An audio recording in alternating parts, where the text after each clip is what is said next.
श्री भगवान करुणा करके कह रहे हैं कि अब मैं तुम्हें उस सिद्धांत को बता रहा हूं, अगर थोड़ा सा अनुष्ठान हो जाए तो जन्म मरण के चक्र से तुम्हें बचा ले। सुख दुखे समय कृत्वा लाभा लाभो जया जय हो। बहुत बड़ी बात है। सम रहना तो आता ही नहीं है। हम चले हैं, चलो संसारी पुरुष की तो वार्ता ही नहीं परमार्थ में। जो परमार्थ के योद्धा हैं उनकी बात है। ये बहुत बड़ा युद्ध है, साधारण नहीं। सीधे हृदय पे वार होता है और किसी अंग पे नहीं। सीधे छाती जलती है इस मार्ग में। काम क्रोध लोभ मोह मद मत्सर ईर्ष्या जो अभी तक हमें रौंदते रहे, उनको पता चला कि ये तो परमार्थ में चला, मेरा तो नाश कर देगा, मेरी तो सत्ता ही हटा देगा। अब वो अपना जो रूप विशाल दिखाते हैं वो गुरु कृपा से ही सहा जा सकता है, वो विवेक के द्वारा सहा जा सकता है, दूसरा कोई उपाय नहीं। और जो सह गया वो महापुरुषों की स्थिति को प्राप्त हो जाता है। समता, हमारा अधिकार केवल कर्तव्य पर दृष्टि रखना है। सरल भाषा में समझ लीजिए, जो हमें कर्तव्य मिला है गृहस्थी या विरक्ति, उसमें जो सिद्धांत के अनुसार कर्तव्य का पालन करना केवल मेरा लक्ष्य है, उसका फल मिलता है कि नहीं, वो पूर्ण होता है कि नहीं, मेरे अंदर कुछ फर्क पड़ा कि नहीं, मुझे इससे कोई मतलब नहीं। कर्तव्य से विमुख चेष्टा नहीं करूंगा, कर्तव्य में स्थित रहूंगा। चाहे जय हो या पराजय, लाभ हो या हानि, सुख हो या दुख, मैं इन द्वंद्वों से विचलित होकर अपने कर्तव्य को नहीं त्यागूंगा। जन्म मरण से मुक्त हो जाओगे, जो बहुत कठिन कहा गया है संसार से मुक्त होना। जैसे अपने लोग भजन मार्ग में जब चले तो भजन मार्ग में प्रधान साधन है और साध्य है नाम जप। कहीं भी किसी भी मार्ग का हो, जो नाम जप से शून्य है, ये हम बहुत विचरण किए हुए और बहुत संतों से उनकी चरण रज लिए हुए, उनकी बात सुने हुए और उनका दर्शन किए हुए, जिनके जीवन में नाम निरंतर नहीं है, बहुत खाली जीवन है, बहुत खाली जीवन है। और जिन्होंने नाम पकड़ लिया है, चाहे जो भी भगवान का नाम हो, उनकी ऊंचाई बढ़ती चली गई। बहुत जोर की बात है, जिसका निरंतर नाम चल रहा है, कोई भी भूमिका चाहे ज्ञान की हो या भक्ति की हो, वो अछूती नहीं रह जाएगी, सब यहीं जागृत हो जाएगी। विश्वास करो। अब जब हम भजन में बैठते तो एक भीतर बात बैठ जाती है, अरे तू गंदी बातें आ रही, मन तो लग नहीं रहा है, तो भजन का फल मिलेगा कि नहीं मिलेगा? बिल्कुल नहीं, बिल्कुल नहीं। श्री भगवान जो कह रहे हैं उस पर ध्यान दीजिए। हमारा मन लगे ना लगे, हमें उसका फल शांति मिले ना मिले, हमें कोई परिवर्तन दिखाई दे या ना दिखाई दे, पर नाम सत्य है और गुरुदेव ने आज्ञा करी है कि जपना तो मेरा एक कर्तव्य है। आप परिणाम की तरफ मैं नहीं देखता, अपने कर्तव्य को नहीं छोड़ने वाला, पक्का वही परम पद में आरूढ़ हो जाए। महापुरुषों की वचन है। मन लगे या ना लगे, तुम्हें नाम दिया गया है जपने के लिए। तुम्हारा अंदर से भाव नहीं होना चाहिए कि अब तो बड़ी प्रतिकूलता आ रही है या अनुकूलता आ रही है। अनुकूलता प्रतिकूलता को देखोगे तो कर्तव्य कर्म का निर्वाह नहीं कर पाओगे।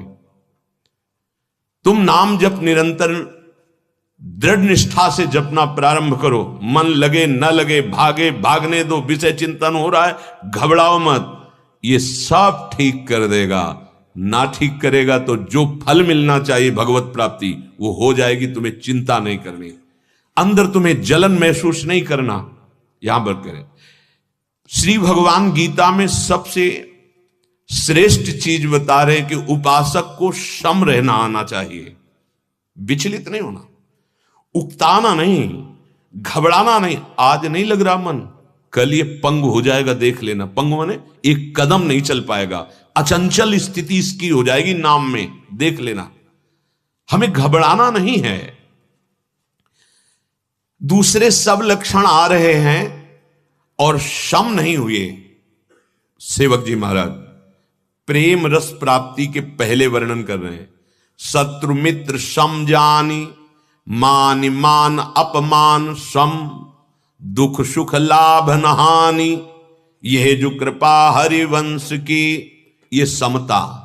शत्रु मित्र में सम, मान अपमान में सम, निंदा स्तुति में सम, लाभ हानि में सम, सुख दुख में सम। फिर क्या होगा? फिर महाप्रेमी के संग से प्रेम का रंग चढ़ेगा। फिर क्या होगा? निर्खत नित्य विहार, पुलकित तन रोमावली, नित्य विहार में प्रवेश हो गया। पहले सम, फिर रसिकों का रंग, फिर नित्य विहार का दर्शन। सम होना बहुत आवश्यक है। आप अपने मन की किसी भी तरह की जलन को किसी से मत कहिएगा, प्रार्थना मान लीजिएगा, नहीं उसकी सत्ता दृढ़ होती है। आप अपनी कमियों का केवल साक्षी भाव से देखते रहिएगा, ना उससे डरिएगा, ना घबराइएगा और ना आप लुभायमान होइएगा। वो आपको फेंकेगा मन से जो उसमें जमा है।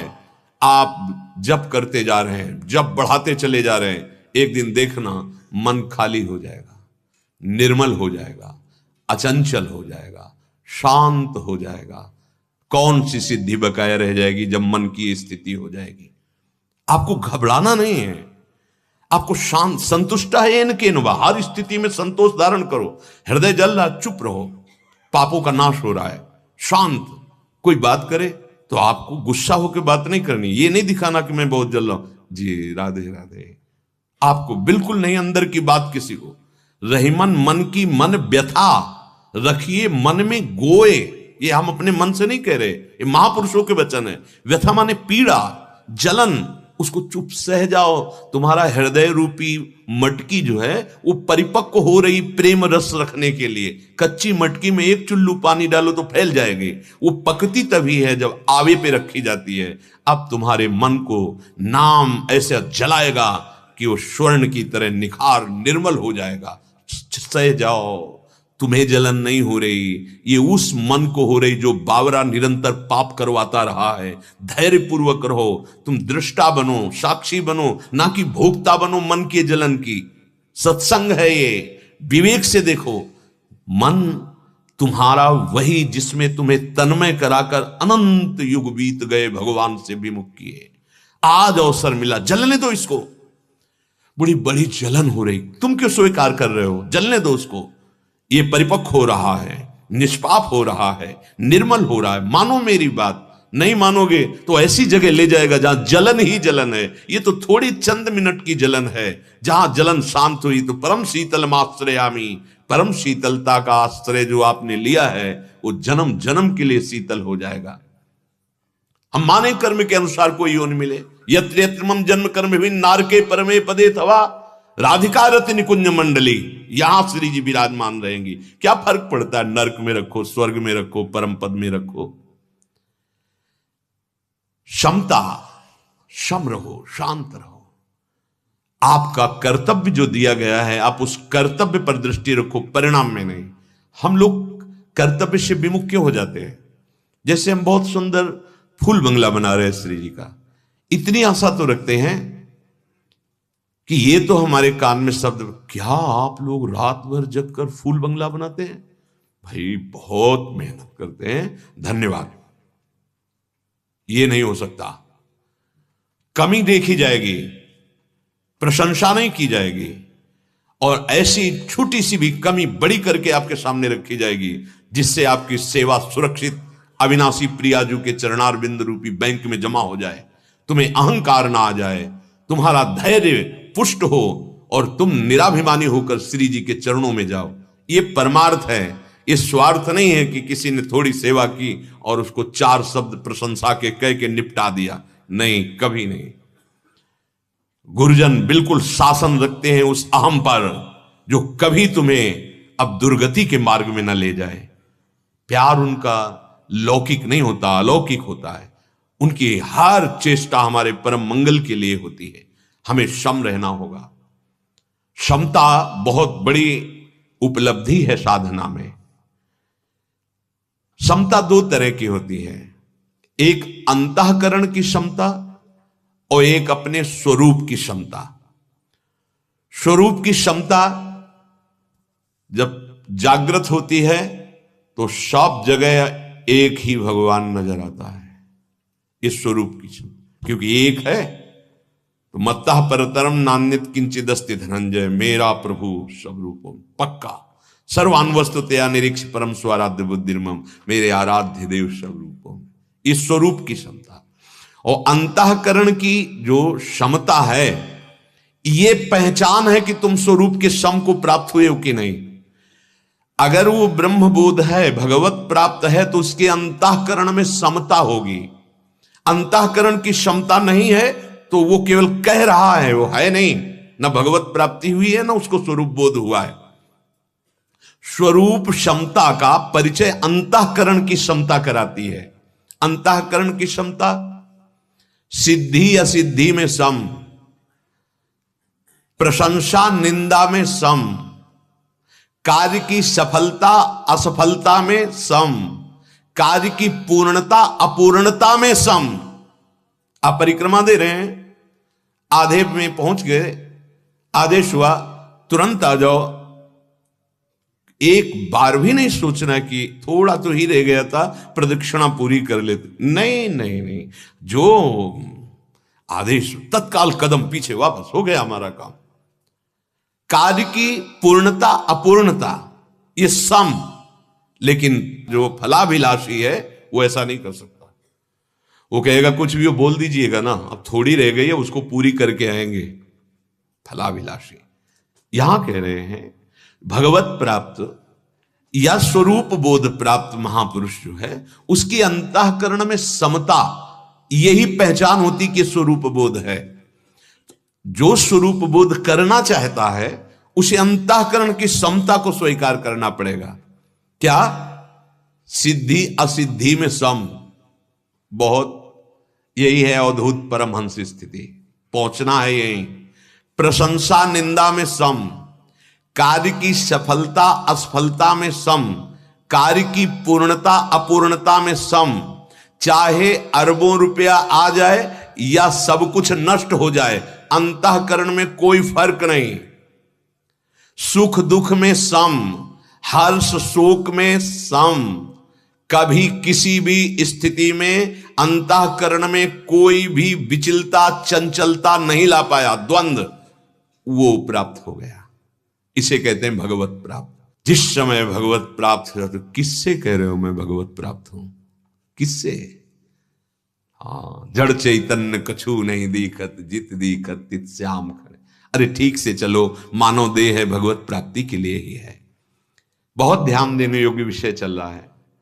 जब आप अपना शरीर, अपनी मन बुद्धि और अपना धन मान करके, तब शरीर के द्वारा, दान धनादि वस्तुओं के द्वारा, तीर्थ शरीर के द्वारा, व्रत आदि शरीर के द्वारा, तो ये पुण्य बनेगा, भगवत प्राप्ति का हेतु नहीं बनेगा। अगर आपकी चाह है कि मेरी कीर्ति हो, प्रशंसा हो जाएगी, भगवत प्राप्ति की नहीं आएगी। और ये पुण्य थोड़ा सुख दे के लौकिक नष्ट हो जाएगा। और यही यदि भगवत प्रसन्नता के लिए ये मान करके कि प्रभु मुझे तीर्थ अवगाहन करवा रहे हैं, प्रभु मुझे धाम बुलाए, प्रभु मेरे द्वारा ये साधन करवा रहे हैं, प्रभु मेरे द्वारा ये दान नहीं सेवा करवा रहे हैं, और ये सब प्रभु की दी हुई वस्तु के द्वारा प्रभु में सामने जो आया है उसकी से, इससे भगवत प्राप्ति हो जाती है। वही पुण्य दे के नष्ट हो जाएगा, और वही भगवान को समर्पित कर दिया तो वही भगवत प्राप्ति का हेतु हो जाएगा। अपनी वस्तु मानकर हम जब दूसरों को देते हैं तो पुण्य बन जाता है। जब भगवत वस्तु मानकर, सामने भगवत स्वरूप मानकर देते तो भगवत प्राप्ति हो जाती है। कितना सरल है भगवत प्राप्ति। जो हम तप कर रहे हैं, जो हम साधन कर रहे हैं, जो हम व्रत कर रहे हैं, ये हम कर ही नहीं सकते। मेरे प्रभु करा रहे हैं, मेरे गुरुदेव करा रहे हैं, मेरे आचार्य करा रहे हैं। ये भगवत प्राप्ति का मार्ग है। मैं ऐसा कर लूंगा, मैंने ऐसा किया, वो आपका शुभ कर्म बनेगा, भगवत प्राप्ति नहीं। क्योंकि भगवत प्राप्ति शुभ अशुभ दोनों को मिटा देने से होती है। इसलिए समता से निर्विकारता की स्थिति प्राप्त होती है। तो क्यों, जब हमारा साधन चल रहा है उससे हमें कोई फर्क नहीं नजर आ रहा है तो हमें परेशानी नहीं होगी? नहीं। क्यों नहीं होगी? क्योंकि हमने साधन का भरोसा थोड़ी रखा है। भरोसा तो स्वामिनी जी का रखा है। काहू के बल भजन को, काहू के आचार, व्यास भरोसे कुंवर के। उनके स्वभाव, उनकी महिमा, उनके प्रताप का हमने आश्रय लिया है। हमारा परम कल्याण उनके प्रताप से हो जाएगा, स्थिति हो या ना हो, कार्य पूरा हुआ या नहीं हुआ, लाभ हुआ या नहीं हुआ, मुझे इससे कोई मतलब नहीं। ये तो स्वामिनी की इच्छा की बात है। वो यहां क्या देती है देख लेंगे। भक्ति में बिल्कुल सरल सहज समता आ जाती है। जो बड़ी ऊंची ऊंची साधना कर रहे हैं, बाहर से दिखाई देगा पर वो उतनी ऊंची नहीं है। और जिसके हृदय में समता आ गई है वो बहुत ऊंची स्थिति में ये बात है। क्षमता जथा लाभ संतोष सदा, काहू सो कछु न चाहूंगो। बड़ा विडंबना हो रही है अब साधना में। जहां साधना गुप्त करके करने की भी वृत्ति का विस्मरण, वहां हम साधना को बाहर प्रकाशित करते हैं। क्या चाहिए, किससे चाहिए? साधक सावधान। वो सर्वज्ञ है जिसके लिए आप साधन गुरु कृपा से कर रहे हो। छपाने की जरूरत नहीं, छिपाने की जरूरत। सच्ची मानिए, आज हम छपाने में बिक रहे हैं। छिपने के लिए आवश्यकता है। जब तक सच्चिदानंद भगवान का साक्षात्कार ना हो जाए, फिर तो जैसे पुष्प में पराग आ जाता है तो भौंड़े मरड़ाने लगते हैं, उनको बुलावा नहीं भेजना पड़ता। ऐसे ही भगवत अनुरागी जिज्ञासु, भगवत मार्ग के पिपासु जन अपने आप एकत्रित होने लगते हैं। बिस्तरे सब जग विमल कीरति साधु संगति ना टरे, बास वृंदा विपिन पावे, श्री राधिका जो कृपा करे। आपको चाहिए कि आपका साधन आंतरिक गुप्त भाव से हो। कोई अगर आपको अच्छा साधक कहता है तो आप उसकी बात ना सुने। कोई आपको कहता है पाखंडी, आप उसकी बात ना सुने। अपने हृदय के धन को छुपाने की कोशिश करें। माना कि आप बहुत ऊंची साधना करते हैं, माना कि आपका मन बहुत एकाग्र है, तो आपको लौकिक सिद्धियां प्राप्त हो सकती हैं, लेकिन भगवत प्राप्ति नहीं। संसार बंधन से सुखपूर्वक वही मुक्त होता है जो सम हो गया, क्योंकि भगवान का स्वरूप सम है। इसीलिए सकामी पुरुष जान ही नहीं पाते कि भगवान की प्राप्ति का मार्ग क्या है। उपासक थोड़ा सा भी यदि इस सत समता का अनुष्ठान कर ले तो बड़ी बड़ी साधनाओं से जो लाभ नहीं मिलता, बहुत जल्दी लाभ मिल जाएगा। सम हो जाना, हर समय अपनी प्रसन्नता को सुरक्षित रखना, भगवत स्मरण करते हुए कैसी भी परिस्थिति हो हमको उसमें विचलित नहीं होना। ये युक्ति आ जाएगी जब आप खूब नाम जप करोगे, सत्संग सुनोगे। श्री भगवान कह रहे हैं, बहुत ध्यान देने योग्य विषय है। जहां हम फिसलते हैं उसी का भगवान सावधानी पूर्वक संकेत कर रहे हैं। व्यवसायात्मिका बुद्धि रेके कुरु नंदन, बहुशाखा हृणंताश्च बुद्धयो व्यवसायिनां। हे कुरुनंदन, ये बुद्धि में जो सम है, समता, इसमें बड़ा दृढ़ निश्चय होता है। परमार्थ का ककहरा नहीं पता।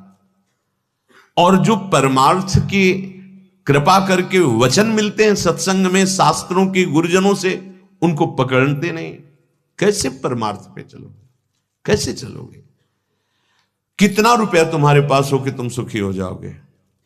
जितना तुम सोचोगे उससे कई गुना यहां भारत में है। ऐसे ऐसे क्या वो सुखी है? जितना भारत में, कई विदेशों में भी बहुत धन है। और जितना त्रिभुवन में धन है, सबका सबसे बड़े धनाध्यक्ष भगवान कुबेर जी हैं। अगर उनके हृदय में शांति है तो भगवान के भजन से है, रिद्धियों सिद्धियों से, नवनिधियों से नहीं है। भगवान के महान भक्त हैं, जितने भी लोकपाल हैं, जैसे श्री धर्मराज जी, ये द्वादश वैष्णव में आते हैं, बिना भगवान के कोई भी धन संपत्ति भोग वैभव आपको सुख पहुंचा नहीं सकता। ये निश्चित बुद्धि उसी के हृदय में प्रकट होती है जिसने भगवान को अपना माना। बिल्कुल नहीं दिखाई देता।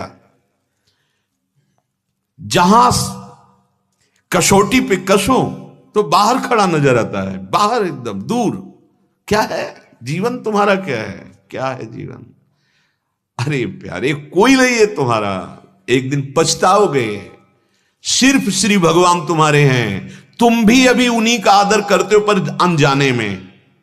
तुम जिन शरीरों को प्यार करते हो, नहीं करते किसी शरीर से प्यार। बार बार समझ लो, अंदर में बैठे हुए श्री भगवान हैं तो उस शरीर से तुम प्यार करते हो। भगवान अंतर्धान हो गए तो तुम उसी शरीर को फूंक देते हो, गाड़ देते हो, फेंक देते हो, जला देते हो। तो जिससे प्यार कर रहे हो यार, उसको जानो, उसको पहचान लो, तो जीवन मुक्त हो जाओगे। नहीं समझ में आ रहा, इस ढांचे में इतना आसक्त है कि सच्चिदानंद को भूला हुआ बस बहता चला जा रहा है काल के प्रवाह में। एक बुद्धि निश्चय वाली ही इस मार्ग में, एक बुद्धि। अब जीवन दे दिया प्रभु को तो दे दिया, चाहे जो कष्ट मिले, कदम पीछे नहीं। जब अनुमति मिल गई परमार्थ में कदम रख दिया, तो अब वही कह दे वापस आ जाओ।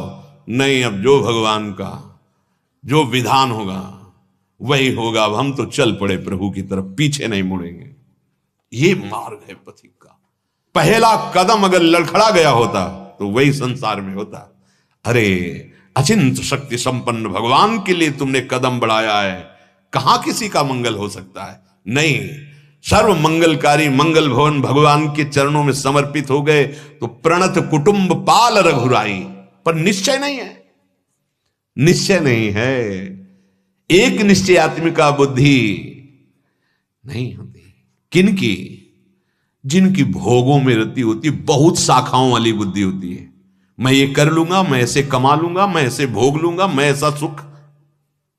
कभी इन वृत्तियों से कोई आज तक सुखी नहीं हुआ प्यारे। केवल कलह, अशांति, चिंता, शोक, भय। भगवान कहते हैं कि जिसका लक्ष्य नहीं बना है वो परमार्थ में नहीं चल सकता। बिल्कुल पक्की बात है। यदि लक्ष्य नहीं तो पूरा जीवन भेष धारण किए व्यतीत हो जाता है और अंदर वस्तु का चिन्ह भी नहीं होता, अर्थात परमार्थ का ककहरा भी नहीं आता है। बड़े भाग्यशाली हैं जो सत्संग के द्वारा परमार्थ को समझकर एक कदम भी बढ़ा दिया तो बहुत बड़ी बात बन गई। एक कदम नहीं चल पाते। बड़े कृपा पर, इसीलिए तो कहा है कि भाग्यम वरिष्ठम, बड़े श्रेष्ठशाली है। अतिशय कृपा राम की हुई, पांव दे हमारा। परमार्थ बड़ा, अगर गुरुजनों का संग नहीं मिला, महापुरुषों का संग नहीं मिला तो पता ही नहीं चलेगा परमार्थ किसे कहते हैं। श्री भगवान कह रहे हैं परमात्म स्वरूप की प्राप्ति समता से होती है। हृदय सम हो गया, दुख सुख में, मान अपमान में, लाभ हानि में, अपने कर्तव्य को प्राणपण से पालन कर रहे हैं, उसके विमुख कोई आचरण नहीं। अभी परमानंद छा जाएगा हृदय में। जो परमानंद का स्वरूप है वो अपने आप प्रकाशित होता है, अपने आप। अंतःकरण में यदि समता नहीं आई तो संसार का राग नष्ट नहीं होता। अगर राग नहीं हटा पाए तो परमात्म तत्व को प्राप्त करने का निश्चय ही नहीं बन पाएगा। क्योंकि एक निश्चय करने वाला ही इस मार्ग में टिक सकता है, नहीं तो ऐसे झंझावात आते हैं कि भाग जाएगा। अपने लोग जानते हो पैर कैसे बढ़ाते हैं? ऐसे पीछे पैर रखा हुआ है और ऐसे कि अगर आंच लगी तो तुरंत पीछे आ गए। कितने ऐसे पीछे, ऐसे पैर नहीं रखा जाता। इस मार्ग में पहले पैर जमा के पीछे वाला उठा दिया जाता है कि चांस ही नहीं है पीछे रखने का। अब वो पीछे वाला आगे ही बढ़ेगा, नहीं तो भले खड़े रहें, पीछे पैर नहीं रखेंगे। बड़ो ही कठिन है भजन ढीक ढरिवो। आ गए हो, सामने तुमको अंगारा दिखाई देगा, पैर रखोगे तो चंदन से भी शीतल होगा। जीवन के अनुभव की बात कहते हैं, ये ऐसे नहीं कह रहे हैं। ऐसा लगा कि अब जो पैर पड़ने वाला है वो सूल पे पड़ेगा, और जे ही रखा कि अब सूल ही सही, तो वो फूल बन गया। जे ही देखा ये तो अंगारा है, तो चंदन की तरह शीतल हो गया। ये भगवत मार्ग है। ऐसा माया दिखाएगी कि घबराहट पैदा हो जाएगी। अभी कह दिया जाए अभी शरीर छोड़ो, चलो हमारे साथ निकुंज चलो, घबराहट पैदा नहीं। तो बैठे काहे के लिए? बोले निकुंज चलने के लिए। तो चलो ना निकुंज।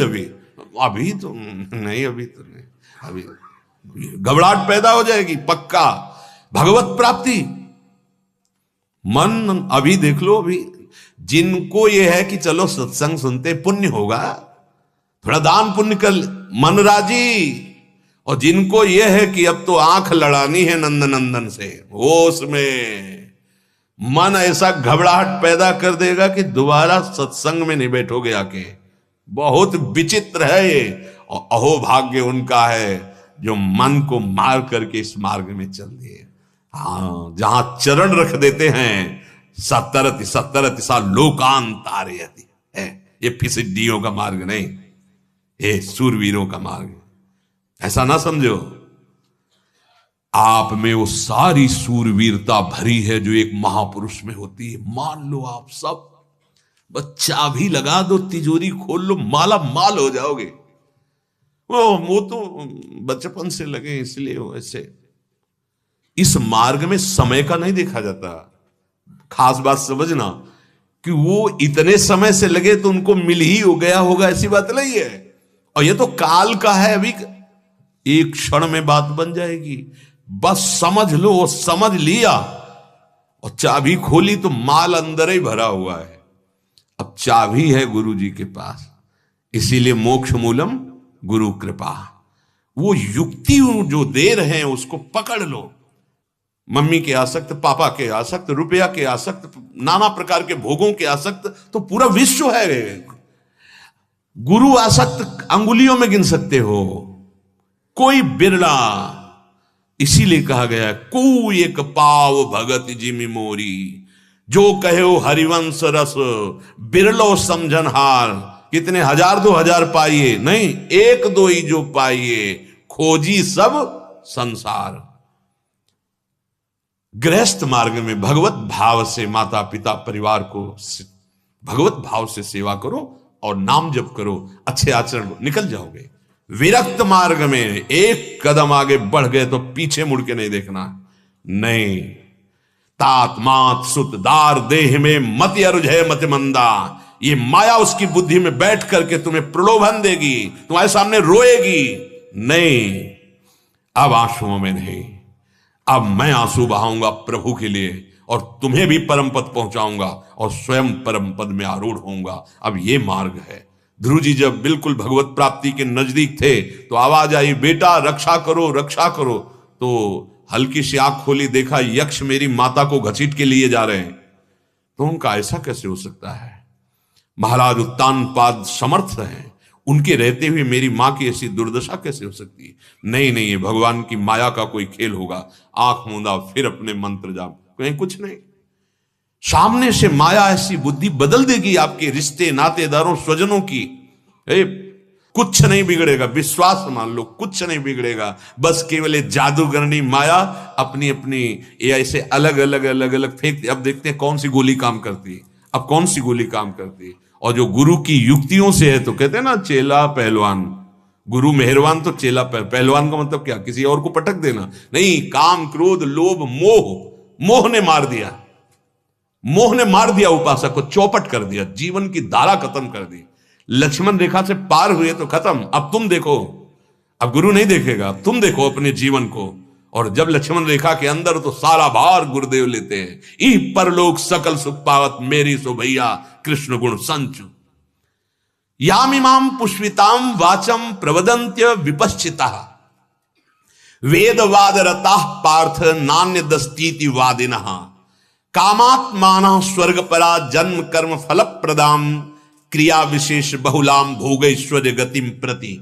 श्री भगवान बोल रहे हैं, ये जो बहुत कामना वाले होते हैं, इनकी तन्मयता कामनाओं में होती, भोगों में।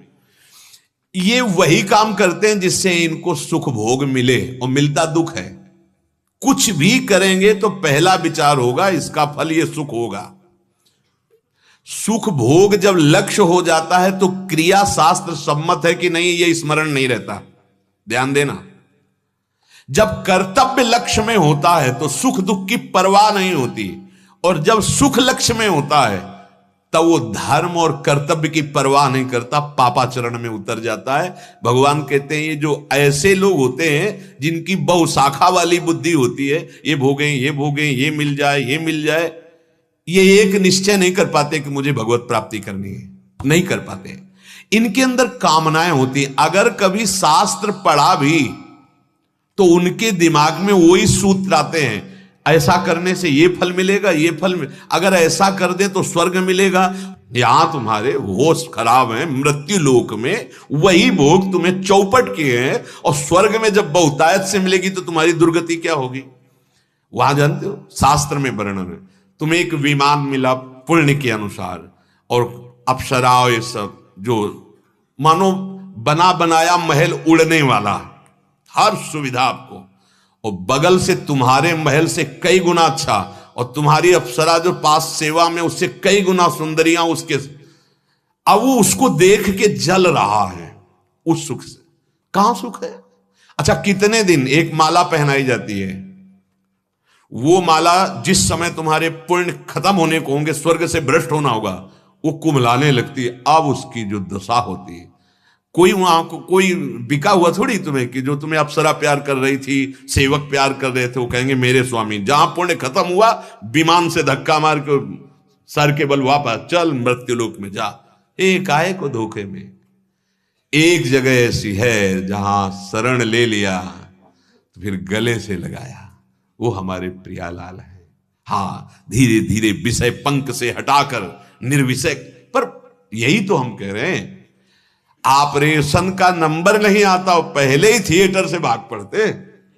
ये मार्ग ऐसा है जहां उनको ये हुआ कि मैं विरक्त, अब मन और बुद्धि अंदर से घबराहट पैदा कर दिए। अब वो ऑपरेशन का समय है, बट डॉक्टर ऑपरेशन करने जा रहा है, जन्म जन्म का फोड़ा हटा देगा।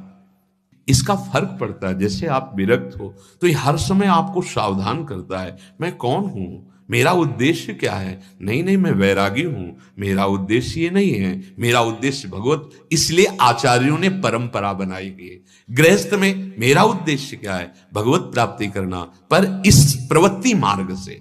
श्री भगवान कहते हैं जिनकी कई तरह की बुद्धि होती है, बहुत बुद्धि लगाते हैं लोग, बहुत बुद्धि।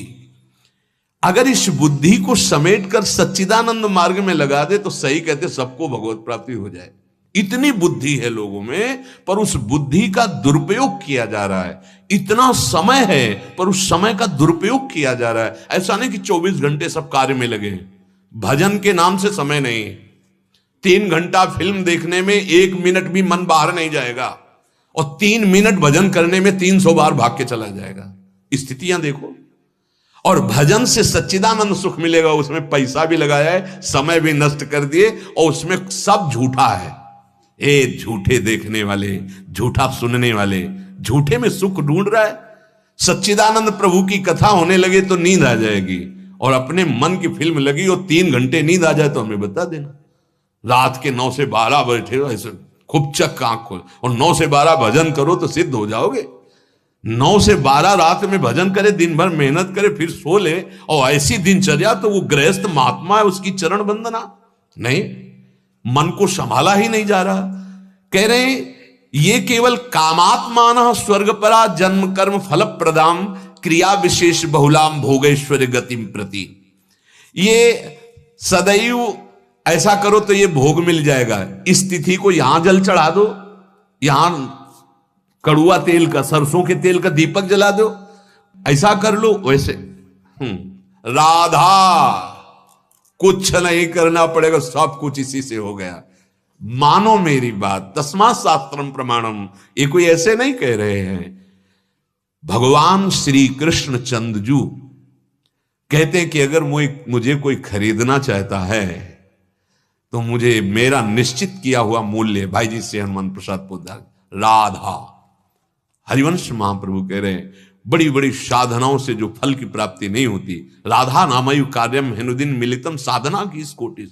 यदि राधा राधा राधा राधा राधा, मत डरो। राधा नाम और राधा किशोरी का ऐसा स्वभाव है, सच्ची कह रहे हैं, ऐसा स्वभाव न कहीं सुना गया न देखा गया। नेक हूं न रिस्क हूं भूली हूं न, हजारों गलती करे फिर भी जय श्री राधे सामने खड़ा है तो श्री बहुत करुणा में। तो बोले राधा राधा करे और पाप करे, तो तुम जब के राधा राधा देखो फिर पाप करके दिखाना, हमें दिखाना, क्योंकि पाप करने वाली प्रवृत्ति का ही नाश कर देती है राधा नाम। अगर अभी राधा नाम उस कोटि का नहीं जप पा रहे हो तो जलन पैदा कर देगी तुम्हारे हृदय में। ऐसी वृत्ति गलत सोचने के लिए जहां चलो तो आग पैदा हो जाएगी हृदय में, ये नाम तुम्हें बचा लेगा। नहीं तो ये बस जो जन्म कर्म के चक्र में फंसाता जाए, ऐसी ही हमारी कामनाएं होती चली जा रही हैं। भोग और ऐश्वर्य की प्राप्ति हो, बस ऐसी ही क्रियाएं, हम ये कर लेंगे ये कर लेंगे, ये पुष्पित है, इसमें कोई फल नहीं लगता। यहां संसार के जितने भोग हैं इनमें कोई फल नहीं लगता। आप देखो फल का मतलब है, जैसे श्री गोस्वामी जी ने कहा है, संयम नियम फूल, तो फल ज्ञाना और हरिपद रति रस वेद बखाना। तो जितने संसार की कामनाओं में फंसे हैं, अज्ञान ही अज्ञान। कोई ज्ञान रूपी फल नहीं मिलता, कोई सुख रूपी फल नहीं मिलता, कोई प्रेम नहीं है। देखो ना, सब रोते हैं। जो यहां प्रेम करते हैं बाद में पश्चाताप करते हैं कि हमको कोई प्यार ही नहीं करता, क्योंकि कोई है ही नहीं तो प्यार क्या करे। और जो हैं हरि, उनसे तुम प्यार नहीं करना चाहते, इसलिए तुम असंतुष्ट हो। श्री भगवान कह रहे हैं, भोग ऐश्वर्य प्रसक्ता नाम तया प्रहृत चेतसाम व्यवसायात्मिका बुद्धि समाधौ न विधीयते। हे अर्जुन, ये जो दिखाऊ बातें कही जाती हैं, ऐसा कर लो ये हो जाएगा, ऐसा कर लो ये हो जाएगा, तुम ऐसा कर लो परम सुखी हो जाओगे, इनसे कुछ नहीं, आज तक कोई सुखी नहीं हुआ। देख लो, आप हमारी प्रार्थना मान लेना, आप ग्रहों से परेशान मत होइए, आप डरिए मत। ये भगवत पार्षद हैं, जैसे शनि है, राहु हैं, बृहस्पति हैं, शुक्र हैं, मंगल हैं, बुध हैं। ये जो ग्रह हैं ये तभी पीड़ा पहुंचाते हैं जब आप भगवान से विमुख होते हैं। अगर भगवान के सन्मुख हो और ये सब विपरीत जगह बैठे हो तो भी आपको सुख पहुंचाएंगे, पक्का ये बात समझ लो। जो पे कृष्ण चरण मन अर्पित तो करी है का नवग्रह रंग की, ये भगवत पार्षद है। जब जीव भगवान से विमुख होता है तब संपूर्ण जितनी भी दैवी शक्तियां हैं उसको कष्ट पहुंचाती है, अंतर और बाहर से। और जब भगवान के सन्मुख होता है तो सब अनुकूल हो जाते हैं। जा पर कृपा राम की हुई, ता पर कृपा करे सब कोई। सब ग्रह नक्षत्र ऋषि मुनि देवता सब अनुकूल हो जाते हैं। अगर आप भगवत भजन नहीं करेंगे, भगवत आश्रित नहीं रहेंगे, तो ये सब बाहरी से कुछ नहीं होने वाला। उस पुष्पित वाणी से, अर्थात भोगों की भोगने में सुख, अगर ये बना खाया जाए, अगर ये भोगा जाए, अगर ये मिल जाए, जिनका हृदय अंतःकरण अपहृत कर लिया गया है, अर्थात खींच लिया गया है, जो भोगों में और ऐश्वर्य में आसक्त हैं, ऐसे मनुष्यों की बुद्धि परमात्मा प्राप्ति का निश्चय नहीं कर सकती। नहीं होता। कहां भगवान है, कौन भगवान है, हाँ नहीं, तो तू कहां है जान पाया क्या? बोले भगवान दिखाई नहीं देते, हम कैसे भगवान को भजते? तूने अपने को देखा है? बोले हाँ मैं हूं। नहीं, ये तो तेरा शरीर है। तूने देखा है फिर भी तू अपने को प्यार करता है? नहीं देखा है फिर भी प्यार करता है। ऐसे ही तू अंश है जिनका, वो हैं पर दिखाई नहीं दे रहे। तो गुरुजनों की बात मान लो, पुकारो राधा राधा राधा, उनका नाम जप करो, आश्रय ले लो, वो दिखाई देने लगेंगे, वो अनुभव में आ जाएंगे। उनके सिवा कोई है ही नहीं, ऐसा तुम्हें अनुभव में आ जाएगा। श्री भगवान कह रहे हैं, शब्द स्पर्श रूप रस और गंध, ये 5 विषय से पूरी सृष्टि भरी हुई है। शरीर का आराम, शरीर का मान सम्मान, और मेरे शरीर का नाम जो है वो नाम हो जाए, इसे कहते हैं भोग। और विविध भोग पदार्थ, रुपया पैसा, सोना चांदी, मकान जमीन, इसे कहते हैं ऐश्वर्य। इन भोग और ऐश्वर्य में जिनकी आसक्ति है, खिंचाव है, उनकी भगवान में महत्व बुद्धि नहीं होती। भगवान नाम में, जैसे लोग कहते हैं हमारा मन नहीं लगता नाम जपने में, कोई बात नहीं। आग को मन से छुओ तो भी जल जाओगे, बेमन छुआ दे कोई तो भी जल जाओगे, भूल से छू जाए तो, श्रद्धा से छू लो तो जलोगे जलोगे, क्योंकि उसमें दाहिका शक्ति है। ऐसे नाम में सर्व सुख प्रदान करने वाली और पाप नाशक शक्ति है। आप श्रद्धा से जपो, बढ़िया है, नहीं श्रद्धा है फिर भी जपो तो भी आपको वही फल मिलेगा, वही जो श्रद्धा से जपने पे मिलेगा। और अगर किसी के कहने से जपने लगो, या कोई नाम जप रहा है, जो उच्चारण कर रहा है, आप सुन लिए हैं, आपका मंगल ही होगा।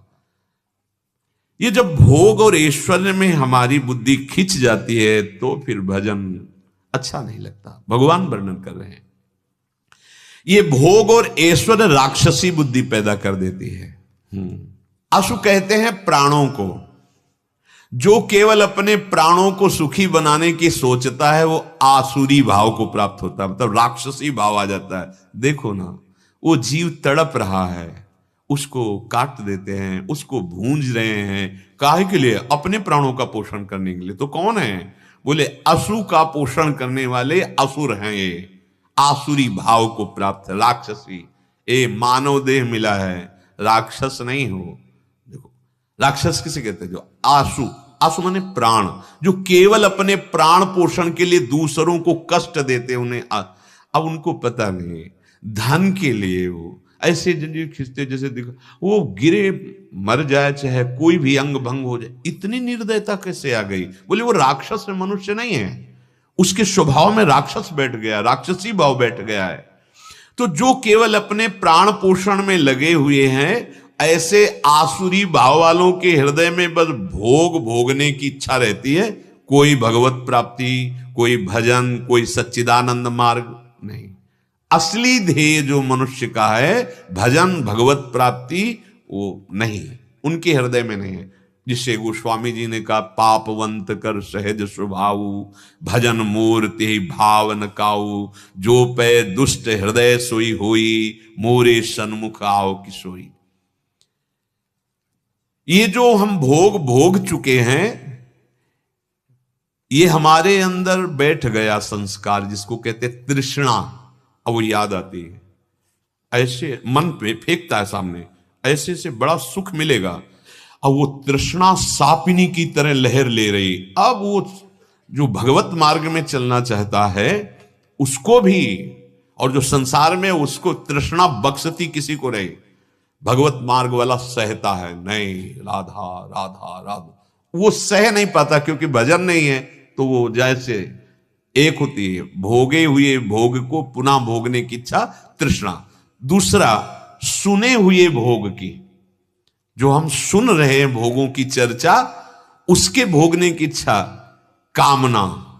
ये कामना, वासना, तृष्णा ऐसे मलिन कर देती है हृदय को कि भजन की बात ही नहीं सुहाती।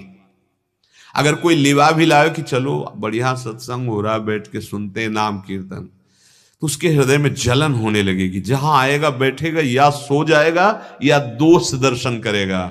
कौन सी बात है जिससे हमारे अंदर निंदा करने का भाव पुष्ट हो जाए? कौन सी बात मिलेगी? वो कुछ ना कुछ पकड़ेगा। क्या? सत्संग नहीं, निंदा करने का। बाहर निकल कर गए, क्या वहां देखा तुमने, वहां ऐसा ऐसा ऐसा। वो सत वस्तु को नहीं पकड़ सकता, क्योंकि हृदय उसका मलिन है। तयापहृत चेतसाम, चित्त का अपहरण कर लिया है भोगेश्वर ने, पाप की मलिनता हृदय में है। बड़े भाग्यशाली हैं जिनको सत्संग सुहाने लगा है, अच्छा लगने लगा है। और उनको क्या कहना जिनका नशा बन गया है कि सत्संग के बिना तो हमारी दिनचर्या ही नहीं है। संसारिक विद्याओं, कलाओं में ऐसा अहम जागृत हो जाता है, और ये अभिमान जन्य सुख का भोग होता है, तो परमात्मा प्राप्ति की बात ही उसके हृदय में नहीं आती। वो माया भी बड़ी बलवती है, ये कितने दिन टिकेगा, शरीर भी जाएगा। भगवान का भजन होता है भगवत धाम जाने के लिए, भगवत प्राप्ति के लिए। परम दयालु भगवान ने कृपा करके ये मनुष्य शरीर दिया है। इसमें एक बहुत विलक्षण शक्ति है जिसका नाम है विवेक। ये विवेक अगर जागृत हो जाए तो सुख दुख, मान अपमान, लाभ हानि, जन्म मृत्यु इससे ऊंचा उठा दे। अर्थात तुम्हें न सुख दुख छू सकता है, न मान अपमान, न निंदा स्तुति, न लाभ हानि, न जन्म मृत्यु। ये आप में बुद्धि तो बहुत है, विवेक नहीं है। और ये विवेक बाजार में नहीं मिलता। बिनु सत्संग विवेक न हो, एक ही उपाय है, संत संग। भगवत प्रेमी, भगवत तत्व का बोध प्राप्त की हुई महात्माओं का संग, इससे शुद्ध विवेक जागृत होता है। होए विवेक मोह ब्रह्म भागा, फिर घर में रहते हुए भी महात्मा हो जाओगे अगर विवेक जागृत हो जाए। विवेक जागृत हो जाए तो सुख दुख में समान भाव आ जाता है। उसकी इतनी ऊंची स्थिति आ जाती है कि वो सबकी सेवा करता है पर किसी से ममता नहीं रखता। भगवान ऐसे पुरुष को स्वयं अपनी तरफ से दर्शन देते हैं। कितने ऐसे गृहस्थ में हुए जिनको स्वयं भगवान ने दर्शन दिए। क्यों? अपने कर्तव्य पे लगे हुए हैं, कर्तव्य का उन्होंने त्याग नहीं किया और नाम जप कर रहे हैं। तो वो अपनी ऐसी ऊंची स्थिति बना ली कि भगवान उनकी सेवा देख करके रीझ गए, उनकी निष्ठा देखकर रीझ गए, स्वयं दर्शन दिए।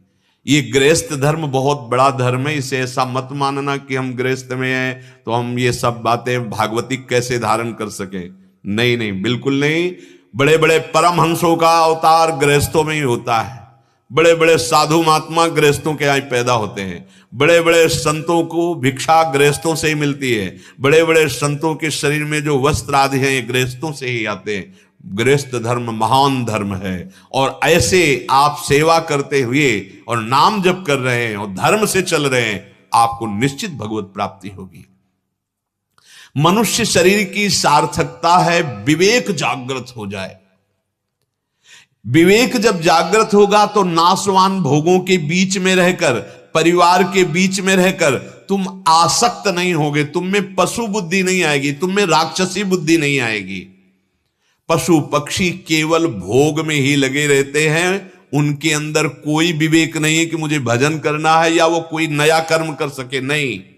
फिर अगर इतना ही आप में हो रहा है तो मनुष्य जन्म की सार्थकता क्या रही? वही भोग, वही नाना प्रकार के प्रपंच में, तो फिर क्या हुआ?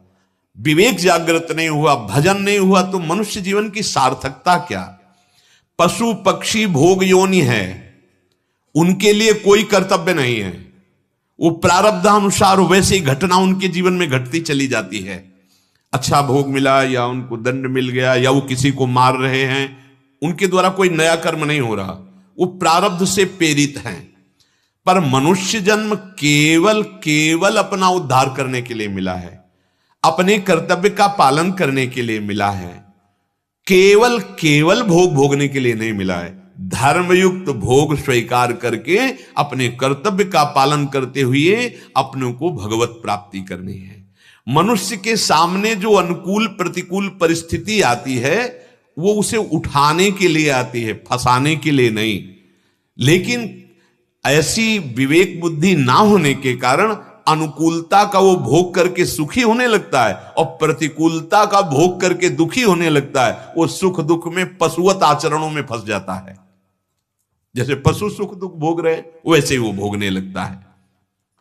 भोग और संग्रह, अगर ये दो बातें तुम्हारे अंदर हैं, जो प्रिय लगा उसे भोगा और जिसे भोगा वो सदैव हमारे पास रहे, तो भगवत साक्षात्कार की चाह भी नहीं प्रकट हो सकती है। परमात्मा प्राप्ति की बात तो बहुत दूर रही, चाह ही नहीं हो सकती है। बहुत सुंदर। क्या? भोग के भोगने में सुख, और जो सुख देने वाले भोग हैं तुम्हारी बुद्धि को, उनको संग्रह करना, ये दो वृत्ति चाहे जहां हो तो चाह नहीं पैदा होती। भोगेश्वर प्रसक्ता नाम तया प्रहृत चेतसाम व्यवसायत्मिका बुद्धि समाधो न विधीयते।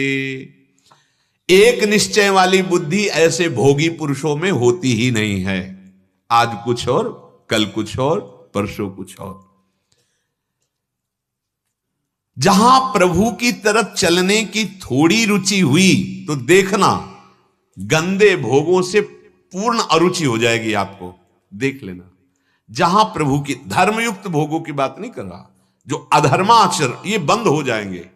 जैसे लोग कहते हैं कि आप कहते हैं नाम सब पाप नाश कर देता है, धाम और सब पाप नष्ट हो जाएंगे भगवान की शरण में सब, तो इससे पाप को बढ़ावा नहीं दिया जा रहा। जैसे तुम अज्ञान में हो, रोग से तो ग्रसित है ही, तो सब रोगों के निवारण के लिए औषधियां भी बनाई गई हैं। तो समस्त पापों के नाश के लिए भगवान का नाम गरज रहा है। नाम संकीर्तनम यस्य सर्व पाप प्रणाशनम। तो फिर सर्व पाप करता रहे और नाम कीर्तन करता रहे। कभी जप के देखो, दीर्घ काल तक जप के देखो, फिर सोचो पाप की वृत्ति ही नहीं रह जाएगी प्यारे।